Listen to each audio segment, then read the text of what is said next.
George Oh, you Lucas reckon? murders someone. Murders. You want the original cut? Well, this is what I'll do to you. GL, baby. What the? Oh, god dang it, son of a bitch. If I find out who wrote this prompt, I'm going to find you. I am going to find you, and I'm going to hurt you. Not really. I was just trying to be funny. 'Tis the spooky time for the world. Ooh. It is Devil's Night approaching. Oh wait, no, they call that up in Detroit. That's one thing I noticed. There's actually this really interesting map that if you look at, they have different names for the different days around Halloween. Like up in Detroit, the Michigan area, it's called Devil's Night. Then there's in various areas like All Hallows Eve, just basic Halloween, which is it's more nationwide. But it was interesting to look at that and just be like, dang, there's a lot of different variations that people have on the Halloween holiday. Well, you were talking so smooth and sensual, I thought it was about to be boner time or something. No. So yeah, so sexy time. so sensual. Yes.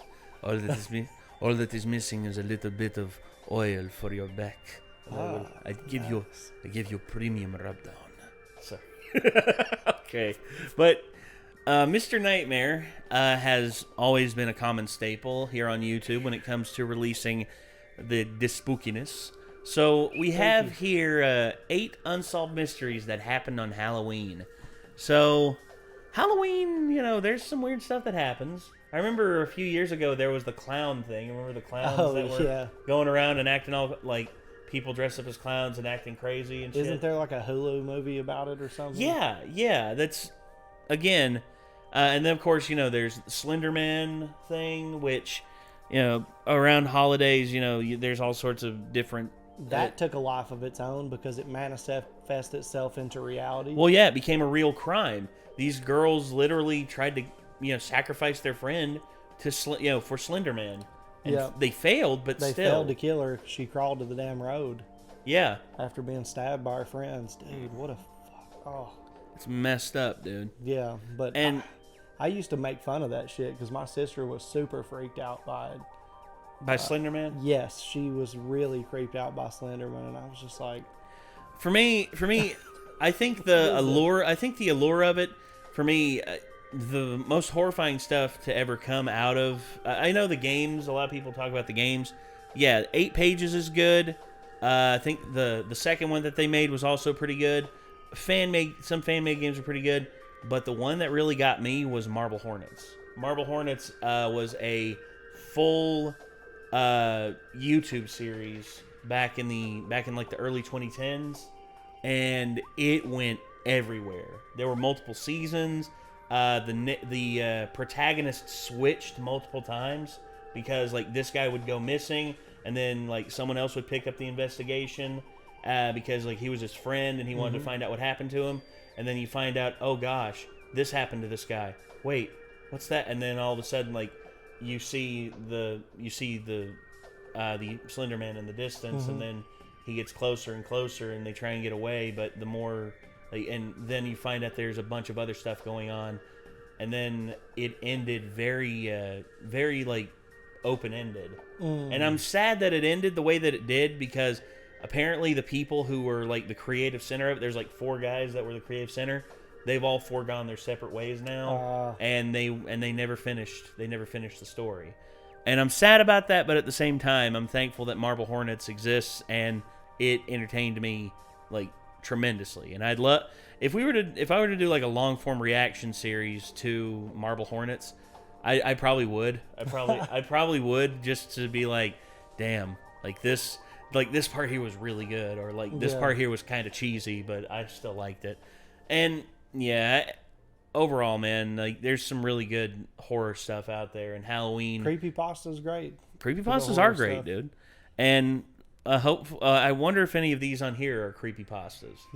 Well, I guess we'll just have to see. So anyway, these are 8 unsolved mysteries that happened on Halloween. So let's go ahead and get into it. Here we go. Halloween is the one night of the year where being scared is supposed to be good Batman fun. just like, However, fuck amid my all the mouth. harmless I'm activities Batman! like I'm trick-or-treating, Bruce Wayne, sometimes bitch, I don't genuinely care. frightening and disturbing things can happen. This includes some horrific murders and unexplained disappearances, which are far more terrifying than any haunted houses or corn mazes. Which we did go These to a are haunted 8 house. We went unsolved to mysteries and Frightmare disappearances that Manor. happened on Halloween. We did all 3 haunted houses, and it was a bit weird because there weren't as many people working 24-year-old there. Michael I Miller think a and lot his of people friends were were like hosting a Halloween party not in the house that they participating rented because of together COVID, on but Halloween yeah. night. Michael says they invited around 40 people and told their friends to bring friends, and the crowd that came was actually around 40 people. At Halloween parties, typically people's costumes don't cover their faces unless part of the costume involves a Which mask or we're a actually face gonna have covering. one here. But even Halloween when a party's costume gonna be will like, include a mask, 15 usually at people least here, at some not point at 40. a party, it would be expected for the Plus, wearer we're all to take it off just to let their face breathe for a little responsible bit. adults. That's why Michael and his housemates were suspicious when there was one guy in basically regular clothes, but who was wearing a gruesome-looking Halloween mask referred to as an Elephant Man mask. He Ooh. was sitting in a chair just seemingly doing nothing, making some of the guests confused and uncomfortable. Nobody knew who it was, so Michael eventually went up to the guy and asked who it was, to which the man replied Billy in a deep voice. Michael said he didn't know any Billy, and asked him to remove his mask for a second. The man refused, so Michael asked the man to leave, and he did. At this same party, 2 girls fell unconscious, likely to being slipped Rufalin, and that man was suspected to be the culprit. Even more, that same Saturday night, 2 neighboring houses were broken into and robbed. That masked man was never identified, and while it's not 100% certain that he was responsible for slipping something in anybody's drinks or for the nearby break-ins, it would be a fairly safe assumption. Damn. Cindy... Anyone out there who does stuff like that, slips stuff in people's drinks and everything like that, I hope your testicles are removed, no painkiller, no nothing. You're fully conscious, you're fully aware, and and they're literally removed by pulling them off, not cutting, not slicing, no laser removal. Make it quick. Agony. That is what I wish for upon those you. of you who use that as an excuse for when you get sloppy drunk and act like a fucking psychotic, that's also fucked up. That too, yeah. Because they can do tests if you end up getting taken to the hospital to determine whether anything like that was in your system. I knew a girl who flipped the fuck out, hammered, just acted a total ass. Oh, had that and happen, yeah. puked and did all, and then claimed to have been roofied, which was a bad mistake. Yeah, because at that's- that point, you have to call somebody and be like, "This has happened," because people need to know that shit's going on. Yeah, because so, if it gets away with it one time, that's going to inspire them to try and get away with it again. And it turned out, when people were pressing the issue, that it was just bullshit, and she just turns got out she fucking just wanted to blacked be out. and wanted an excuse for saying really fucked up shit to people and acting a total ass. Yeah. Well, there you go. So there's some don't people don't pretend like shit happened that didn't happen because you're fucking embarrassed. Yeah, That's fucked up. that's extremely fucked up. Yeah. Anyway, sorry, you said the C word, so I'm gonna. Oh, It's okay. Sorry. It's all right. It's all right. I mean, I'd rather you be brutally honest and forthright. It's just YouTube doesn't care and they hate that word. They relented on bitch and shit. You can say bitch and shit in the first 30 seconds Well, I've now. probably said a lot of things that would get me in trouble. Shit, bitch, Hopefully shit, not. bitch, shit, bitch, shit, bitch, a shit, bitch, shit, bitch, shit, bitch, shit, bitch. Sorry. We need to make that a rap. Sort of like how Reggie Watts did the fuck shit stack. Yeah, fuck shit stack. You take some fuck, you take some shit, you take some fuck and some shit. You get a fuck shit stack, a fuck shit stack. He's a genius. Reggie's one of my favorite creative minds out there, dude. Yeah, he's a comedically genius. brilliant, socially aware. Just he's got Can it. compose And he cool speaks music. multiple languages too. The guy's like a literal genius. Doesn't surprise me. Cindy Sung was a 21-year-old South Korean student attending Penn State University. In 2001, she dressed up in a bunny costume and attended a Halloween party at a nightclub near the college. She stayed at the club until around 2 a.m., then left for her friend's apartment where she spent the next few hours hanging out with her friends. She was then dropped off at her apartment at 4 a.m., and this was the last anybody ever saw of her. After Cindy was reported missing, a search of her apartment yielded no signs of a struggle or foul play. Police knew she had made it inside because her fake eyelashes and the backpack that she'd worn to the party were found inside the apartment, as well as her cell phone. The only things missing were her purse and wallet, suggesting that she'd possibly went out again. Her credit card showed no activity after her disappearance, and neither the authorities nor her family believed that she vanished willingly. However, after her disappearance, a witness reported seeing a man resembling Cindy in the Chinatown district of Philadelphia. She was inside a vehicle with an unidentified male and appeared to be crying for help. In 2003, a man named Hugo Marcus Selinski was arrested after the remains of 5 people were found buried in his backyard. Selinski told police that he and another man, Michael Kurkowski Jr., abducted Cindy off the street and kept her imprisoned in his walk-in safe until she perished, and then buried her on the property. However, none of the remains discovered could be identified as Cindy, and the only person who could confirm this was Kurkowski, but his body was one of the many buried on Selinski's land. The case remains open to this day, and no evidence exists to link Selinski. Damn. Selinski. I was going to say, Honey, I Shrunk the Kids? Oh. I know. No. I know. I'm sorry. I had to ruin that. This motherfucker's out here shrinking lifespans. Shit. What an asshole. Dude, that's tell what me I about don't it. like. I like the fact, well, on this, I like the fact that they talked about the victim more than they did the fucking asshole. Yeah. Because really, what is the fact that these people were so sadistic and terrible, I mean, that's one thing. But the most bizarre, random, crazy, what the hell situation is just when somebody's trying to live their fucking life as hard as it is already, with all the same trials and tribulations for the most part that you and I or anybody else has to go through. Yeah. Then has to encounter some of the biggest fucking assholes to ever walk the earth. Yeah. And that is not a death. I mean, you talk about how sad it is that people are dying, in the hospital all by themselves. Imagine, dying all by yourself with some of the most horrific things that another person can do to you taking place. Imagine dying because of someone else's malice. And that's because celebrated. of malice. Yeah, but to say malice isn't enough of it. Like, they literally treat you worse than you can treat anybody ever, and then you die. You know what I'm saying? Like, you have to endure some of the worst horrific stuff people can endure, and then you die. Yeah. I hate that, dude. And then these are the guys that get they're so interesting. No, they're fucking awful, dude. They're terrible. Good on you for talking about the victim, man. They deserve to be vilified. Fully. Completely. Yeah. Anyway, sorry. On Halloween night in 2002, 21-year-old University of Minnesota student Chris Jenkins and some of his friends visited a keg party before going to a place called the Lone Tree Bar and Grill. The bar was in downtown Minneapolis, where Chris was attending school. The group arrived around 10:30 p.m., but around an hour and a half later, Chris was removed from the bar by security for reportedly being too drunk, and he was banned from returning. Chris was left out in the cold. It was as low as 20 degrees Fahrenheit that night, and he was only wearing his costume, which consisted of Native American attire, and he was without his wallet, cell phone, or keys. From this point, he vanished without a trace. The area around the bar he was kicked out from was not considered safe, with a very high crime rate, and it was definitely not an ideal place to be roaming around at night alone and intoxicated. When no word was heard from Chris, his family hired a private investigator who was later told by witnesses that on that same night that Chris went missing, a large group of men attacked a lone person, presumed to be some kind of gang initiation, just across the street from the bar where Chris was last seen.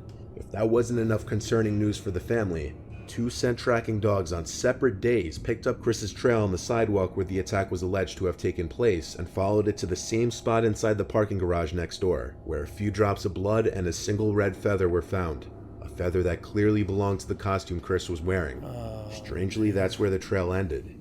Chris wasn't found until 4 months later, when his body was found floating in the Mississippi River, a victim of what was originally believed to be either a suicide or an accidental drowning. But further investigation caused the medical examiner to change the official cause of death from accidental drowning to homicide. Damn. Poor dude, man. That's one thing that is scary as fuck, that gang initiation shit. It is. It's random. It is. And and just like the game, I remember the game Point 'em Out, Knock 'em Out that was popular back in like the early 2000s all the way up into the 2010s. Yeah. Just, point them out, knock them out. It's just like one of your boys points out like a random dude, just anybody, man or woman, doesn't care. Just boom, just run up and knock them.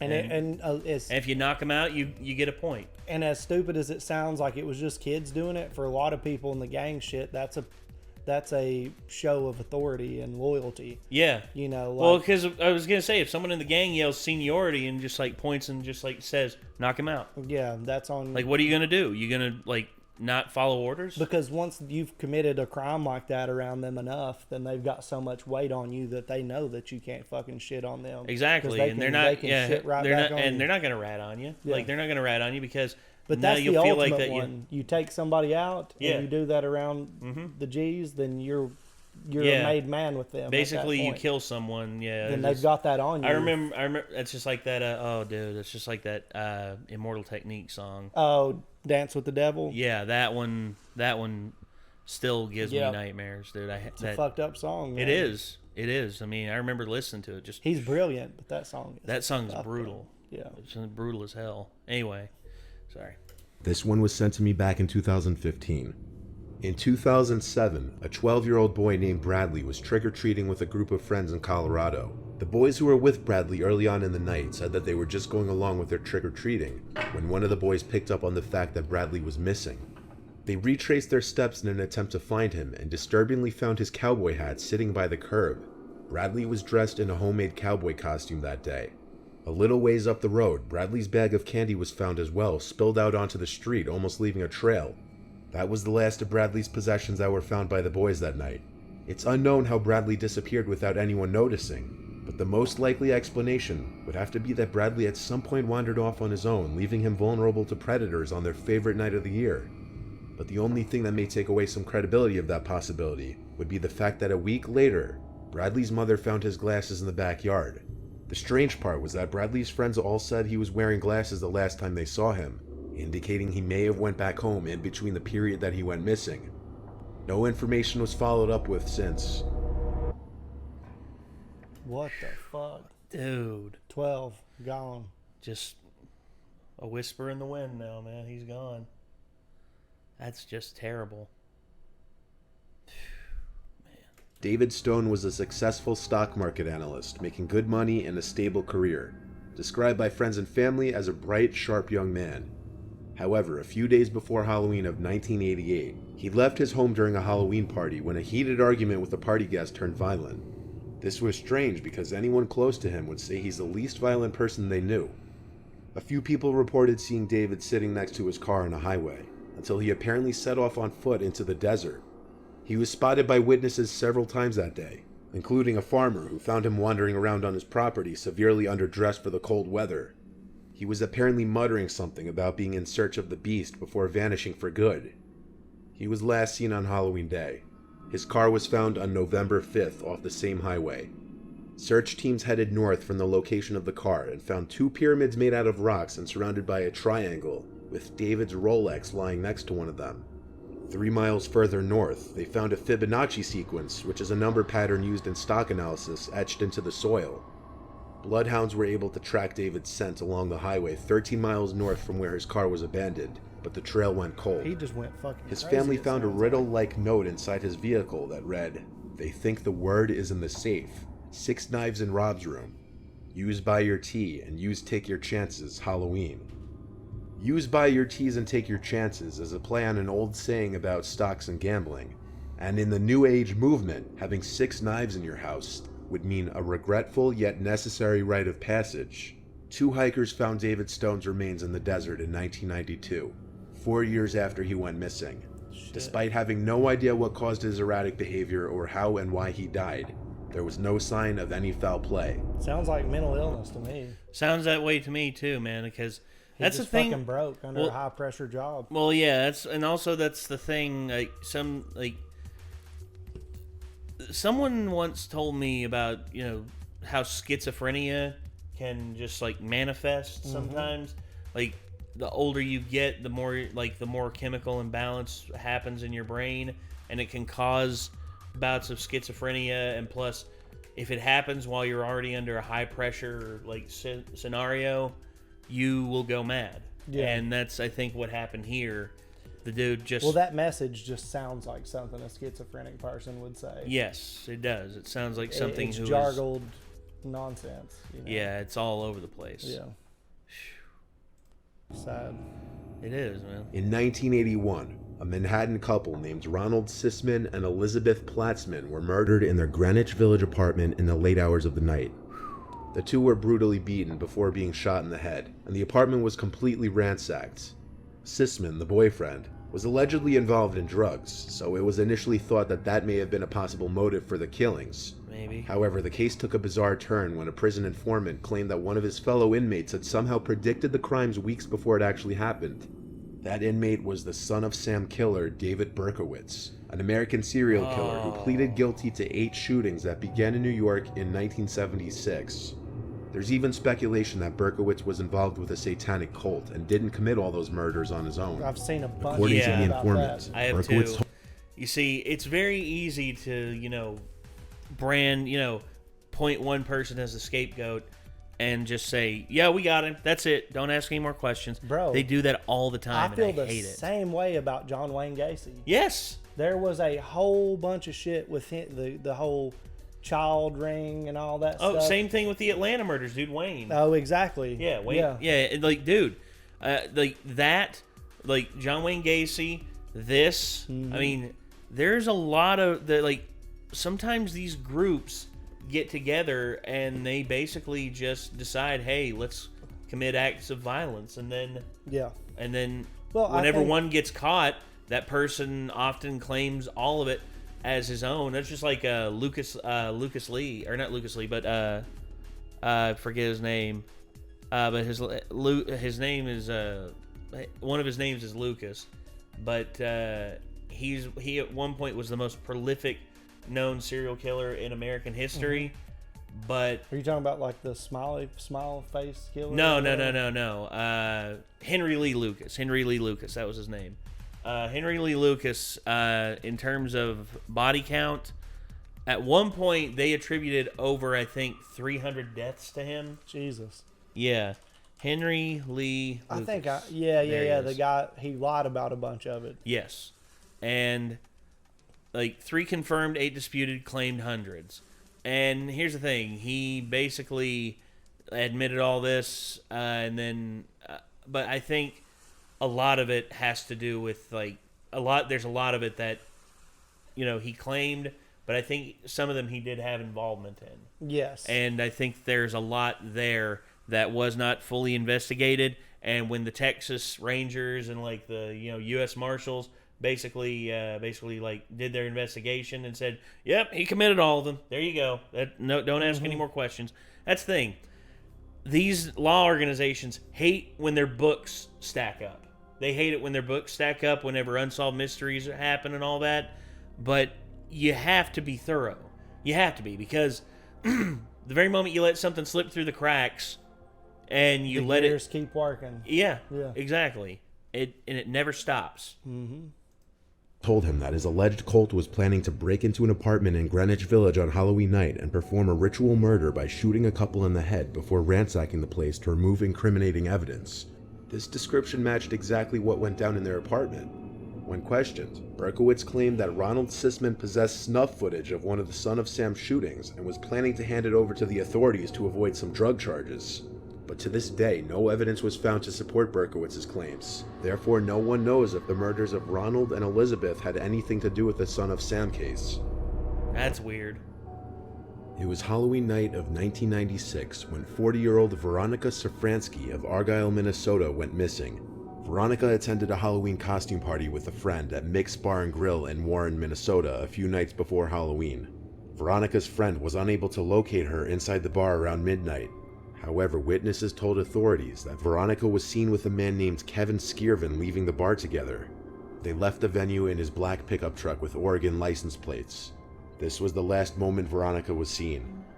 She was reported as a missing person later the next day, and later that year, a belt believed to be part of her costume was found along a country road not far away.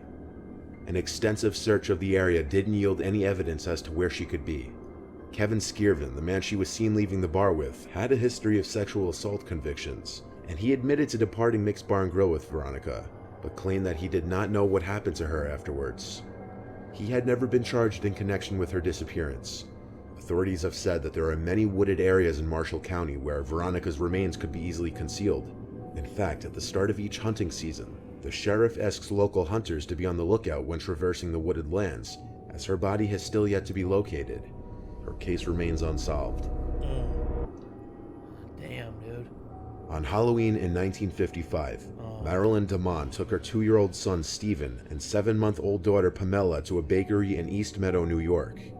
While she was inside the bakery, Marilyn irresponsibly left Stephen and his sister, who was inside a carriage, to wait outside the front.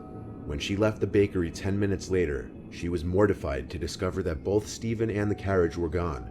Shortly thereafter, the carriage with Pamela still inside was discovered about a block and a half away. However, Stephen was nowhere to be found. He has not been seen since. In many cases where infants are abducted, it's theorized that the perpetrator wanted a child of their own and decided to raise the missing infant under a new name. Over the years, DNA testing has been utilized in an attempt to determine if Stephen DeMond was ever given a new identity. At one point, investigators noticed that Stephen bore a resemblance to the infamous boy in the box, an unidentified child who was found murdered inside a cardboard box in Philadelphia in 1957. However, after DNA testing, all indications were that the boy in the box was not Stephen DeMond. In 2009, a Michigan man named John Barnes came forward, believing he might be Stephen, but some DNA testing also ruled this out. It's possible that an adult Stephen DeMond might be living another life somewhere under a different identity, unaware that he was once taken from his real family. It may also be a possibility that Stephen was murdered long ago, and his body was never found. Either way, his current whereabouts, dead or alive, continue to remain unknown, and at this point, will probably never be known. Dark shit, man. Dude. Fucked up. Extremely. Dude, there was one story that I heard about these 2 kids that like beat a smaller kid to death in England back in the day. Have you ever heard about that? I one? did, yeah. Yeah, that Like, one. God damn. The dude. West Memphis 3. Yep. Remember that one? Like, there's a lot of evidence out there that suggests that Damien Eccles, Miss Kelly, and Baldwin. It was Eccles, Baldwin, and Miss Kelly who were said to have committed the act. But then there was also doubt thrown around at the stepfather of one of the boys, and also the knife that he had, which, they noticed that there was blood on the hilt, but then mysteriously when, the police came to question him later, the knife was gone. The guy said, "Oh, this is my knife. I never not have it on me."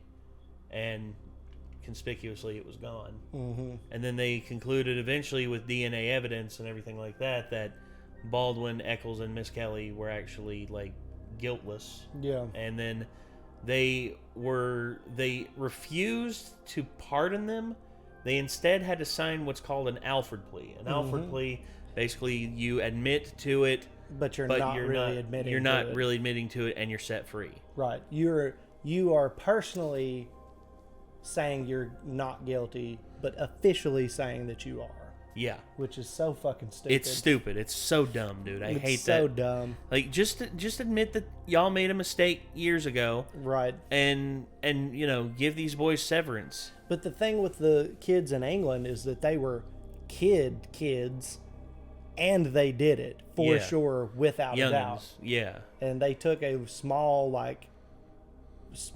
child and just like pretty much beat it to death, and it's just like unbelievable for no reason.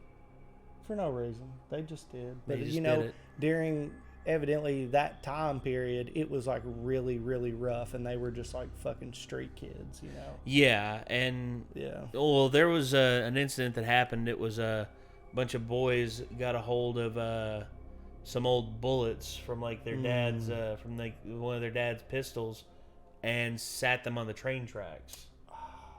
And the bullets one of the bullets ricocheted and hit one of the boys in the head and killed him. Mm-hmm. And the boys, instead of telling him about it, they all just ran. They all like decided then and there they wouldn't talk about this, and they just went home. And then when the boy's body was found, like one of the boys eventually like cracked and confessed, and basically all the boys were like where they couldn't prove which of the boys' bullets did any of the damage or anything like that. Like they basically all got off. It was just as an accident. I mean, it sounds like an accident to me. It was, but You know. what happened after, like one of the boys, like who was like upset that one kid broke the truce and everything, like beat him up very badly, like knocked out like several of his teeth and like kicked him in the head really hard and like knocked his jaw loose. It was Damn. And that boy did wind up like serving time in a juvenile detention center and has pretty much been a career criminal. People, you know? No, you can't. But what a nightmare scenario that is, fucking around as kids. Shit. I mean, it happens, dude. It happens all the time.